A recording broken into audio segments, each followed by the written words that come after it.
श्रावण माह के बाद भाद्रपद माह के कृष्ण पक्ष की तृतीया तिथि के दिन कजरी तीज मनाया जाता है। ये आमतौर पर रक्षाबंधन के तीसरे दिन पड़ता है। यह व्रत विशेष तौर पर विवाहित स्त्रियों के लिए बहुत महत्वपूर्ण है। यह व्रत लगभग करवा चौथ जैसा होता है, जिसमें महिलाएं अपने पति की लंबी उम्र की कामना करती हैं और तीज माता से सुखमय दाम्पत्य जीवन का आशीर्वाद लेती हैं। शिव और पार्वती की पूजा होती है और सुख समृद्धि का आशीर्वाद मांगा जाता है। फिर चांद के दिखने के बाद व्रत खोला जाता है। इस साल कजरी तीज 2 सितंबर 2023 को है। कजरी तीज की पूजा तो महत्वपूर्ण है ही, लेकिन ऐसा कहा जाता है कि बिना कथा सुने या पढ़े व्रत का फल नहीं मिलता है।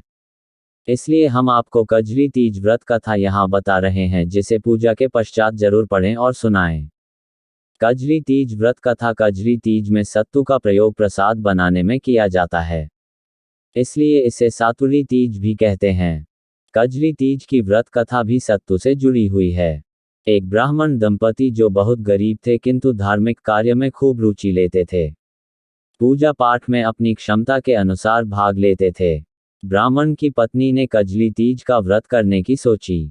उसने अपने पति से कहा कि कहीं से 1.25 किलो सत्तू का प्रबंध करें, क्योंकि व्रत के प्रसाद सत्तू से बनाए जाते हैं।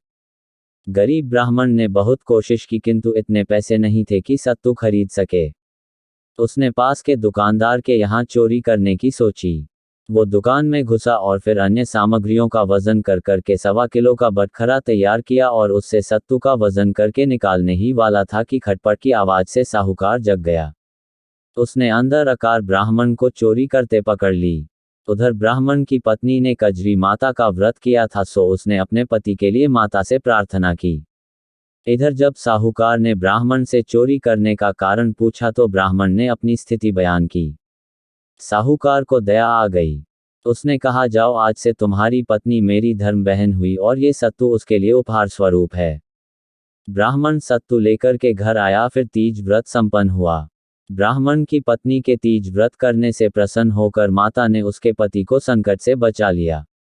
इसलिए सुहागिन स्त्रियों को अपने पति की कुशलता के लिए ये व्रत जरूर करना चाहिए और कथा जरूर पढ़नी चाहिए।